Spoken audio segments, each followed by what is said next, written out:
And here we go. Hey, it's Universa. I'm here at the Art of a Hit premiere with the podcast, with Waffle Press Movie Podcast. I'm here with Gaelan Draper, director, writer, producer. Yeah, how you doing? This is so crazy. When you guys are filming, now you're here. I know. I'm gonna be hiding in the projection booth as 250 people watch the film. You seem excited just to see this movie with the audience of people. It's incredible, and the movie is, if you love 90s music, late 90s rock and roll, you're gonna love this film. And to hear it in the 5.1 surround sound, the music sequences is gonna blow people's minds. Yeah. Can you talk a little bit about writing the film, because it's blending different genres, comedy and then thriller. And we didn't want to. We wanted to make something that we felt was really original in our voice. I wrote it with Charlie Saxton, my co-writer, and he was one of the stars of the film.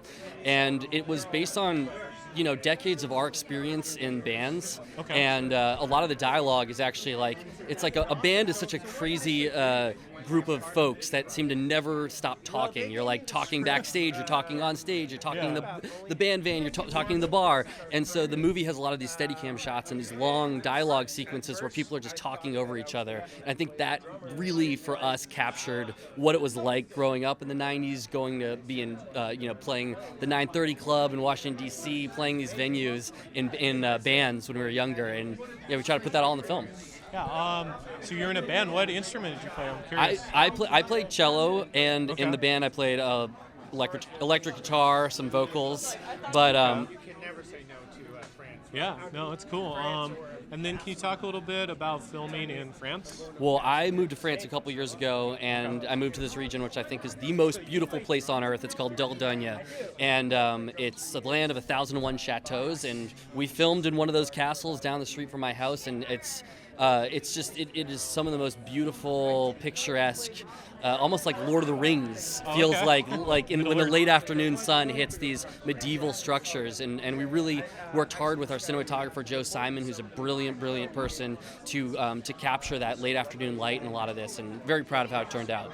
Yeah. Can you talk a little bit about being on set? What was your best day? Any challenges? Oh, making a movie is insane, right? Nobody believes in you. Charlie and I woke up every day after thousands of no's from everybody, and we just still soldiered on. And the folks that came out to France were basically promised a ticket to France, a little bit of money, not much for an indie film, and then really just living with the whole cast and crew in this haunted castle. So it was almost like a documentary, I'd say. And the experience, I think, was really unique and beautiful. And when the camera turned off, it was pretty similar. People were jamming, they were playing late into the night, like rock music. There was some weird haunted stuff that happened too, and in the castle, sounds. And I think Rob said that one night he woke up and there was someone grabbing his leg that he thought, and then he found out that the room that he was in was the one place in the castle where there had been a murder. So we didn't tell him that when we moved into the room, but whatever. Kind of goes with the movie. Yeah, exactly. Yeah, and then kind of changing gears here. Talking about 90s music. Favorite 90s song? Oh, I mean, the music we got to use in the movie is from this band called Jets Brazil. My favorite band growing up, Perfecting Loneliness. They're 3 albums, and we were just so lucky when the lead singer of that band granted us the opportunity to use their music as the basis of the bands in the film. So it was like a dream come true. Oh, nice. Yeah, and then going off of that, we're just kind of winding down, but any music you'd recommend? Oh, I mean, it starts with Jets Brazil. We also got to use a track from Shasha, Ben Queller's first album that came out in 2001, and it's an incredible album. And just being able to use some of that music in the film is a dream come true. That's awesome. Yeah, and then any social media you want to promote or anything? Just Art of a Hit at Instagram, on TikTok, and we'd be so fortunate if you were listening to this, if you would take 93 minutes of your life and hang out with this cast and hang out in France with us and watch this film. It'd be awesome. Yeah, definitely check it out. Thanks so much. Dude, thank you. Thank you. Hey, how you doing? This is Universa. I'm at the Art of a Hit premiere at Vidiots, and I'm here with... Hi, I'm Charlie Saxton. I am the co-writer, producer, and one of the actors of the film. Oh, nice, yeah. How are you feeling before the premiere? Nervous, but very excited. It's really cool seeing this turnout of friends and family and cast and crew. I think our entire cast of 16 people showed up, including music legend Miles Copeland. So it's just really humbling and awesome to see all these people here. Yeah, and then talking about the movie, I know it has like different genres. It's like comedy, horror, thriller. But can you talk a bit any like influences you had like coming, developing it? Yeah, definitely. We were really influenced by this music documentary called Dig. It's about the Dandy Warhols and the Brian Jonestown Massacre. So just kind of like that dynamic of two bands that are on the complete opposite ends of the spectrum. One of them is like popular and like doing it, and one of them is kind of just not quite getting the success that they feel they should reach, and they're kind of just like self-imploding. And then we were also really inspired by The Machinist, the Christian Bale movie, just because of how it's just a weird thriller with like psychological horror elements. And then Black Bear was a huge inspiration as well, because it takes place in one setting, and it's just chaotic, which I think our movie also is. Yeah, no, definitely. And then you filmed in France. How did you like France? I loved France. Yeah. I was going kind of crazy the entire time, so I had huge tunnel vision, but once everything was said and done and we were able to relax a little bit, it was just incredible. The food was wonderful. The countryside was just, waking up every morning to a beautiful sunrise.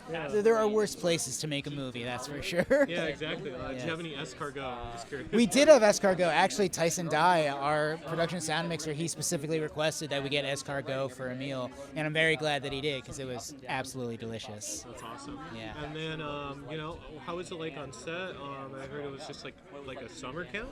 It literally was like a punk rock summer camp. There were 16 people there.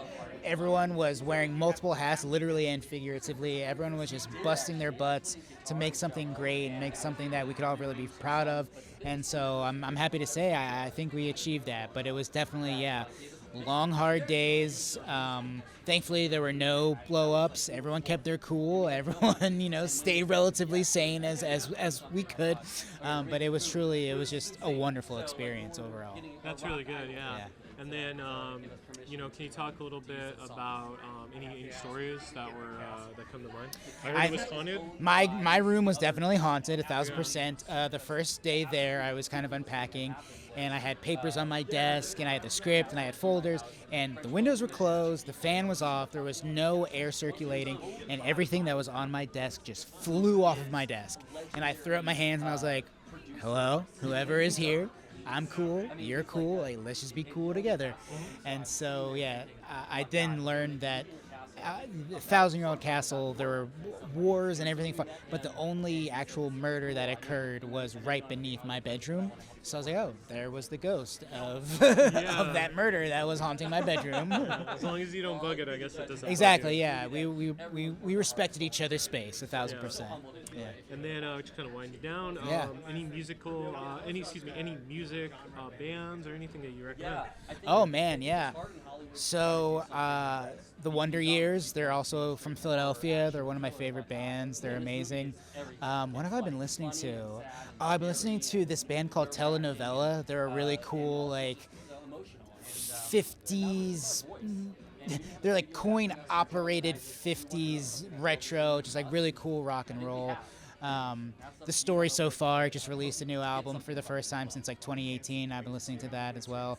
And just like a really cool mix of like 90s alternative rock just to get us into the mode for this movie. Definitely. And any social media you can promote? Yeah, I'm at Charlie Saxton. The movie is Art of a Film, at Art of a Film. And you can find us on Instagram.